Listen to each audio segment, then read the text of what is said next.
Hello guys! And for today's video, magtutulak tayo ng sasakyan dahil nasira ang sasakyan ng pastor namin and kailangan naming i-parking sa magandang parking lot dahil merong event ngayon sa aming campsite. Ayan, dahil nandyan ang tatlong tukmol, sinabihan namin sila na tulungan kami na itulak ang sasakyan ni pastor.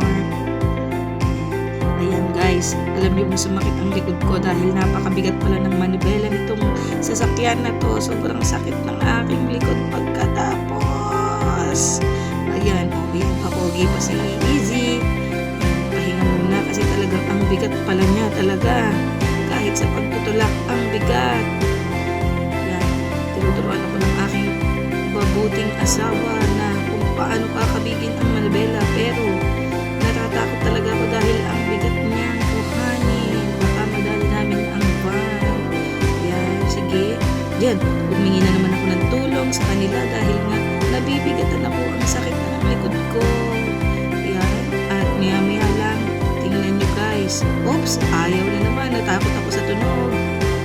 Dahil tumunog ang brake ng sasakyan. Ang gulong pala. Ayan, so kinuha na ng aking asawa ang manibela. Nag-seatbelt lang siya at itinulak ng diretso. Bumaba muna ako kasi nga natakot ako. Gawa ng may tumutunog sa gulong. Yan, dinire-diretso na nila, dinire-diretso. Yan, kita nyo naman ang lalakas ng aming mga boys dito sa aming campsite. Yukong-yuko na yan sila. Pero maya-maya lang, talagang sila ay mapapagod na dyan. Sige, tulak, tulak, tulak. Tulak lang. Maya-maya, pagod. Napagod na ang aming mga mapopoging boys. And pahinga. Ayan na. At talagang nakita na kami ng aming poging pastor, si P. Dolph. At siya ay tumulong na din sa pagtawa. Ayan, kuha na naman natin ang manibela dahil dire-diretso na lang naman para makatulong na ang aking asawa sa pagtutulak.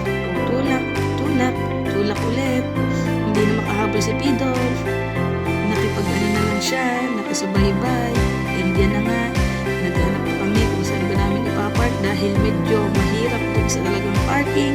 Kaya nag-decide na lang sila na dito na lang sa kabilang parking. Yan, nagtanong na ang ate nyo. Saan ba? Diba sabi ko sa inyo, si Peter, tumulong lang yan sa pagtawa. And diretso na ulit kami sa aming pagtulak. Garan! Tulak daw.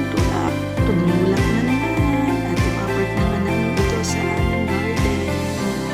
Ayan guys. At inaapakan ko ang preno, ayaw pumreno. Yun pala, accelerator ang naaapakan ko. Ayan. Yan. Naipark na namin ang sasakyan ni Pastor. Safe na yan dito sa aming parking.